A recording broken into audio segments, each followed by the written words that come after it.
श्रीमान संजय सिंह जी। धन्यवाद मान्यवर, आपने इस महत्वपूर्ण बिल पे मुझे अपनी बात कहने का मौका दिया। मान्यवर, मैं अपनी बात की शुरुआत नीट पेपर लीक के कारण जिन 21 बच्चों ने आत्महत्या करके अपनी जान दी, उनको सर झुका के नमन करते हुए, श्रद्धांजलि देते हुए अपनी बात शुरू करना चाहता हूं। मैं उन लोगों को भी श्रद्धांजलि देना चाहता हूं जो पिछले 10 साल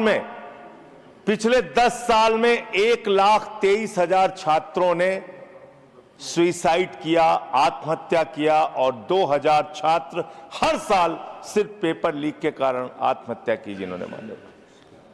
मान्यवर, मैं ये बिल पढ़ रहा था और आपने नीट के पेपर लीक के कारण जब 22 लाख बच्चे प्रभावित हुए तो आपने कहा री एग्जाम कराएंगे। पहली बार जब आपने एग्जाम कराया तो 22,80,000 बच्चे उसमें बैठे थे, लेकिन दोबारा जब आपने री एग्जाम कराया तो उसमें मात्र 20 लाख बच्चों ने हिस्सा लिया। 2,80,000 बच्चों ने हिस्सा नहीं लिया। उस गुनाह के लिए, उस पाप के लिए जिम्मेदार कौन है?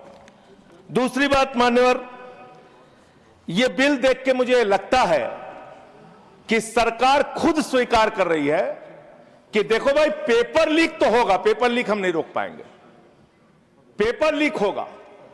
हत्या के खिलाफ सख्त कानून बनता है, बलात्कार के खिलाफ सख्त कानून बनता है।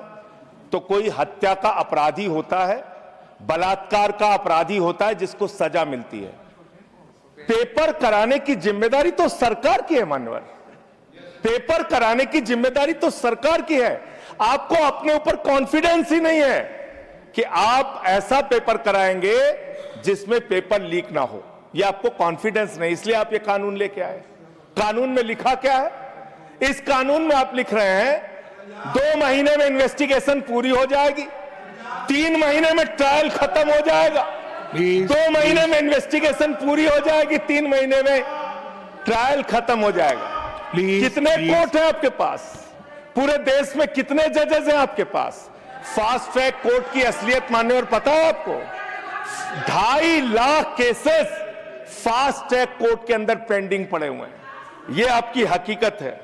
फास्ट ट्रैक कोर्ट की हालत यह है, एक लड़की एसिड विक्टिम, शाहीन नाम है उसका, 15 साल तक फास्ट ट्रैक कोर्ट में उसका मुकदमा चला और 15 साल के बाद सारे के सारे आरोपी बरी हो गए। क्या फास्ट ट्रैक कोर्ट की बात आप कर रहे हैं? गुमराह करने की बात आप करते हैं। मान्यवर, इनके राज में 1 लाख सरकारी स्कूल हिंदुस्तान में बंद हुए। 1,20,000 सरकारी स्कूल ऐसे हैं जिसमें एक टीचर है। 98,000 सरकारी स्कूल ऐसे हैं जिसमें बच्चियों के लिए टॉयलेट का इंतजाम नहीं है। 1,19,000 सरकारी स्कूल ऐसे हैं जिसमें बिजली का इंतजाम नहीं है। मान्यवर, यह सरकार शिक्षा के ऊपर मात्र 2% पैसा खर्च करती है, मिड डे मील में नमक रोटी खाने को देती है। इसलिए क्योंकि मोदी जी का नारा है अनपढ़ रहेगा इंडिया तभी तो अंधभक्त बनेगा इंडिया। अनपढ़ रहेगा इंडिया तभी तो अंधभक्त बनेगा इंडिया। मान्यवर,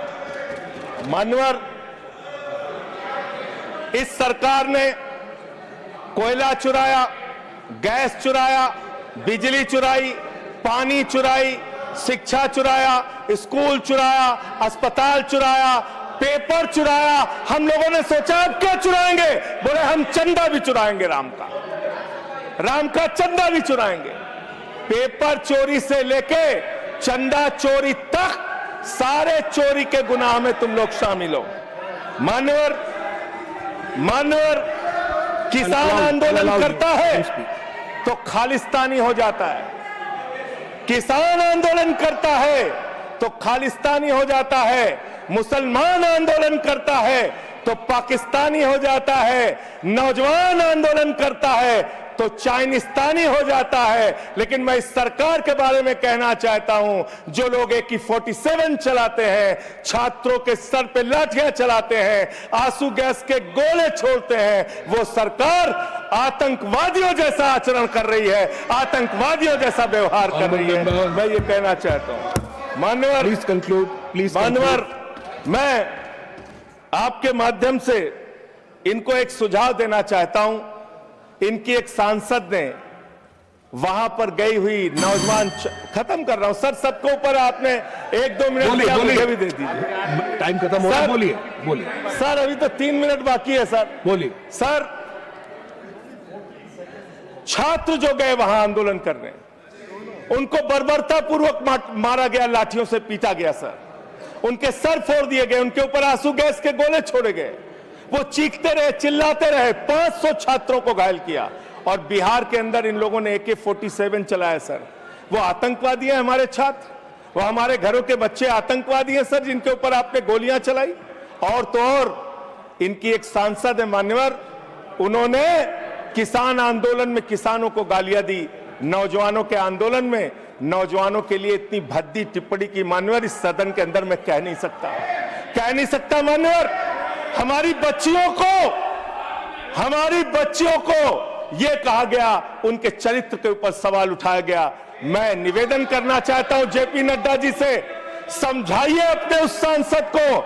अभी तो उसको एक थप्पड़ पड़ा, सिर्फ 5 उंगली के निशान पड़े थे।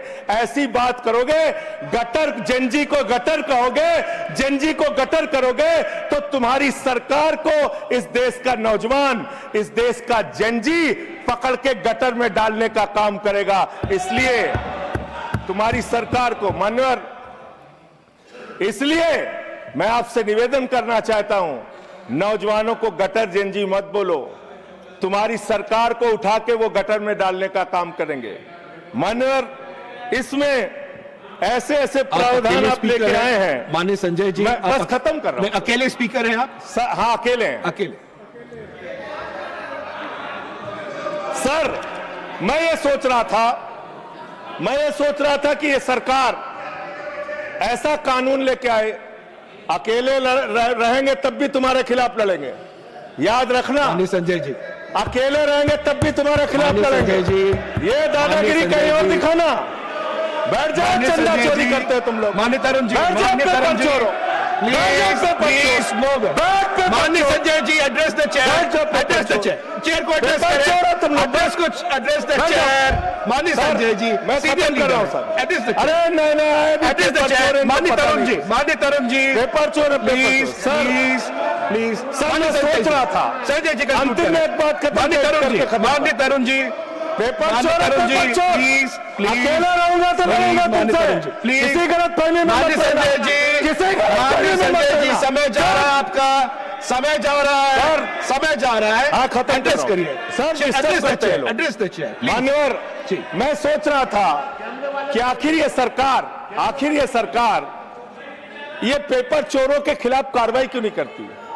मुझे ये पता चला मान्यवर, ईडू टेस्ट नाम की एक कंपनी, खत्म कर रहा हूं, ईडू टेस्ट नाम की एक कंपनी जो गुजरात के अंदर ब्लैक लिस्टेड हुई, उससे बिहार में पेपर कराया गया, वहां भी ब्लैक लिस्टेड हुई, उसी से यूपी में पेपर कराया गया, वहां से भी ब्लैक लिस्टेड हुई। तो जो पेपर चोर हैं वो अहमदाबाद में ब्लैक लिस्ट हुए, बिहार में ब्लैक लिस्ट हुए, यूपी में पेपर चोरी की, क्योंकि उनको पेपर कराने का ठेका इसलिए मिलता है क्योंकि उनका संबंध, खत्म कर रहा हूं sir, 30 second sir, 30 second.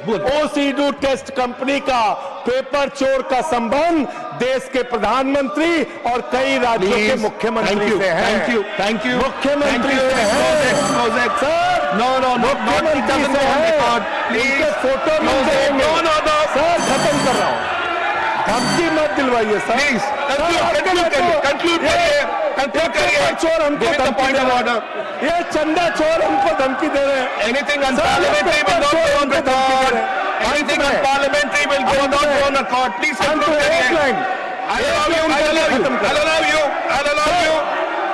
Chandrashekhar ji के अंतिम लाइन कंक्लूड करिए। आप ही आ रहे हैं सर, हम कंक्लूड करिए। I have to allow you, conclude करिए। बिठाइए, कंक्लूड करिए। पेट पे दर्द शुरू हो गया संजय जी, मिर्गी के झटके आ रहे हैं सर, करिए, उनको समझाइए, कंक्लूड करिए प्लीज। मिर्गी के झटके आ रहे हैं सर, उनको समझाइए सर, मैं आपको समय दूंगा, I'll give you the time, please। Conclude करिए सर, कंक्लूड करिए। अंत में चंद्रशेखर जी, स्वर्गीय प्रधानमंत्री जी की एक लाइन के साथ अपनी बात कहना चाहता हूं, इस देश के नौजवानों की तरफ से आपको जिन हाथों में शक्ति भरी है राज तिलक देने की, जिन हाथों में शक्ति भरी है राज तिलक देने की, उन हाथों में ही ताकत है सर उतार लेने की। इसलिए अहंकार थैंक यू, मत करो। Thank you. Point of order, point of order. माननीय सतपाल, माननीय professor mister Satpal Sharma ji, point of order. माननीय सतपाल जी, दो लोग नहीं, एक, anyone. Yes, There is a order number 110. Rule number 110. 110, scope of debate. Yeah. Okay. Anything unparliamentary will not go on record. We will examine. Point taken. Ruling Everything. made. Yes, It please. is not Sudhanshu ji. unparliamentary. देखिए, I made my ruling.